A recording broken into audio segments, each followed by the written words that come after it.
let's say we wanted to try to find the probability of flipping a coin 8 times and getting 3 heads out of that.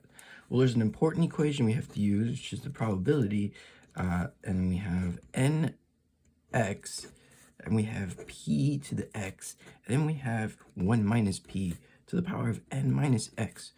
So this is kind of a weird formula right here, and we kind of have to ask ourselves, okay, what in the world is n, what's x, and what's p in terms of these three variables here? And it actually turns out that, well, n is just going to be the number of flips, so that kind of makes sense, right? X is going to be the desired number of results. So we actually have the number of results. And so the flips is going to be 8. The results is going to be 3. And then really the probability P, this is this large P and this is a small p here.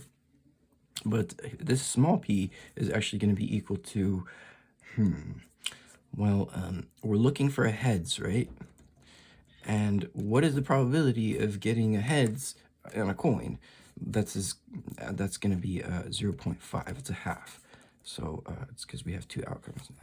So this is essentially kind of one of the trickier ones, perhaps. But this is the binomial probability.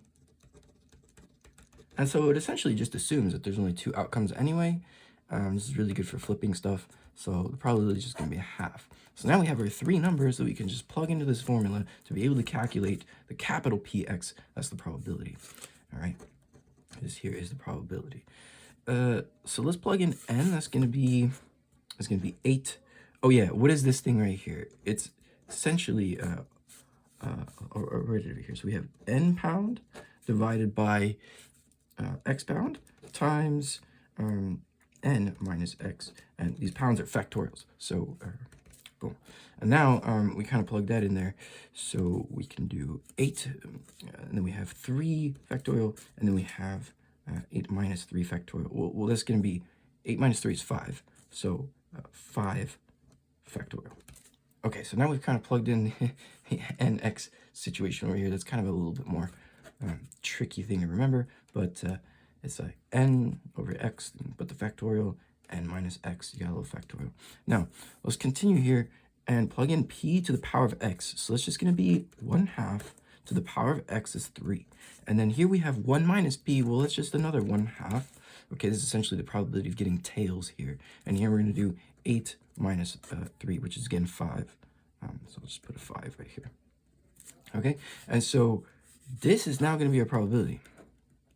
But we have to calculate this, and we're just going to do it without a calculator just so we can see how we can do a little bit quickly here. So we have 8 times 7 times 6 times 5 times 4 times 3 times 2.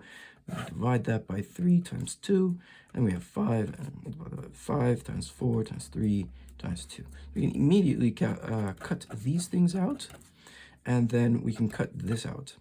And so now we have 8 times 7. We still haven't done anything with this, but this is simply going to be 1 over, well, 2 times 2 times 2 is 8. And then we have this 1/2 to the 5th power. So I'll just put that as like 1 divided by 4 times 8, okay? Because that would make it like 2 times 2 times 2 times 2 times 2. Okay, and this is 2 times 2 times 2. So now what we can do is just cut out these 8s, and then we're going to get 7 divided by 32 is going to be the probability.